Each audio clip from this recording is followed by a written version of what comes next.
Bring her back, finally. I have a very deep affection for Australian cinema. I highly recommend you watch this movie. That's why I make videos about movies I like. Jordan Peele taught us plebeians the deep connection between horror and comedy. Zach Cregger has been carrying the torch for us here in the US of Freedom May, and the Phillipou brothers are a shining example of Aussies doing what Aussies do best, scaring and disturbing the fuck out of me. Talk to Me is genuinely one of the scariest horror movies ever. Like, holy fucking shit, do you understand what that ending even implies? Bring Her Back is something really deeply crazier, though. A terrifying deep dive through grief. Laura, you crazy, lovable, fucking bitch.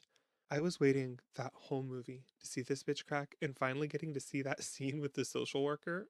Chef's kiss. Oh my god, what an amazing climax for her character. Just a complete Hail Mary of delusion and desperation. If Sally Hawkins doesn't receive an Oscar for her performance as Laura, I think a formal investigation should be launched into the legitimacy of awards.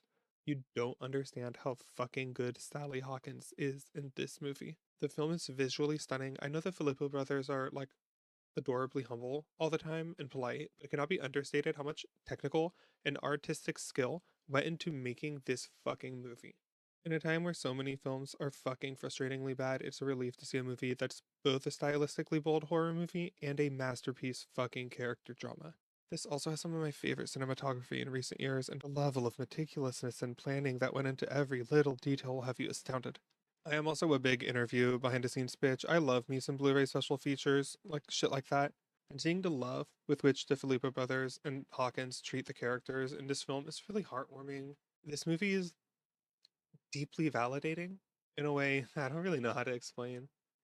It made me deeply reflect on the ways that I've experienced loss, and even if you didn't pull some Shin Megami Tensei bullshit, you could still empathize with Laura's desperation. It's one of those movies where you watch it, and the only thought I had was, oh my god, I can't wait to watch this again. I can't wait to analyze this. I haven't actually talked too much about the movie's plot to avoid spoilers. If you still want to go in blind, or like basically blind, I highly advise you watch this movie for yourself. That being said, I'm gonna bust right into spoiler land right now. I'm gonna try to be vague and not give everything away like totally. So the movie is fun and fresh if you watch it. Laura's blind daughter Kathy drowns in her pool, and Laura finds videotapes detailing a human sacrifice ritual that parasitically can resurrect a dead soul into a host body. The catch is you have to summon the demon Tari into a second separate host body, so you can devour the flesh of the deceased target and fucking vomit it up into the host body. After, of course, you fucking ceremoniously performed a copycat killing of the target's death. Love how disturbing the ritual is. Like, even by horror movie standards, there's just something so especially visceral and fucking terrifying about it. The tapes were just, oh my god. Best tapes in a horror movie since The Ring. All this shit is from an ARG website where you can hilariously watch Laura crash out as the movie progresses. The movie's deep, fascinating, and terrifying lore and mythology is secondary to its goal of taking us on Laura's wild ride of grief. This is first and foremost a film about the complexity of human loss. Laura is kind of funny because while Australian Gladys might seem a lot more unassuming at first, you slowly realize how fucking demented this bitch is, manipulating the kids in ways that you can't fully understand in her quest to res Kathy.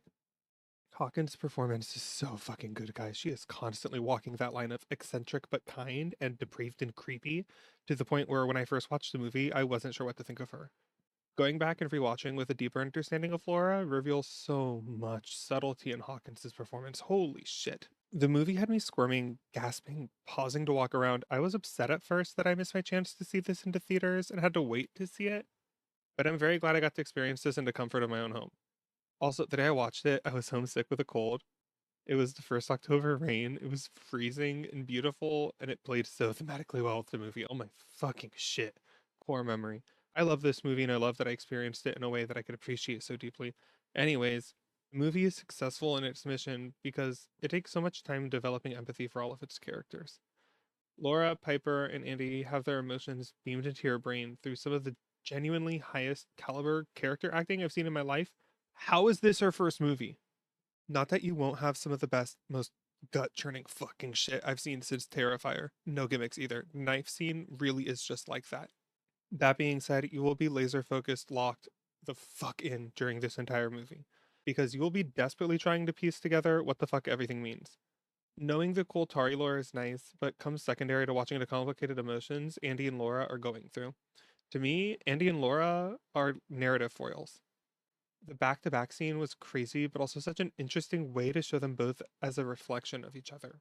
Both of them are coping with the loss of a loved one to varying degrees of success, of course.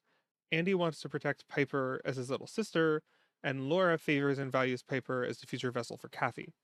To be concise, Andy deals with grief by wanting to protect and love those who are left, and Laura's knee jerk reaction was to summon a demon SMT style.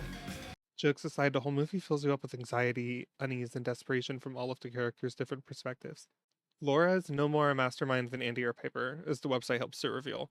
Laura is fumbling through this and using her skill set as a child psychologist to gaslight, gravekeep, and girl piss her way through Andy and Piper's fight for survival. I really thought the ending was beautiful and impactful. Everyone else has already pointed out the visual symbolism with the circles and the triangles in this whole movie. I'm not going to beat a dead horse. The scene, you know the one, literally made me cry.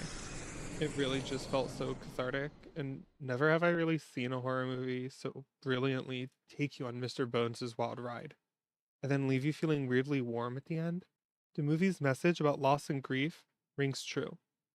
It's not just as easy as hurt people, but instead a lovingly crafted, complex exploration of the lengths people will go to when grief fuels obsession. Yeah, good movie. 10 out of 10. Watch it. Okay, bye.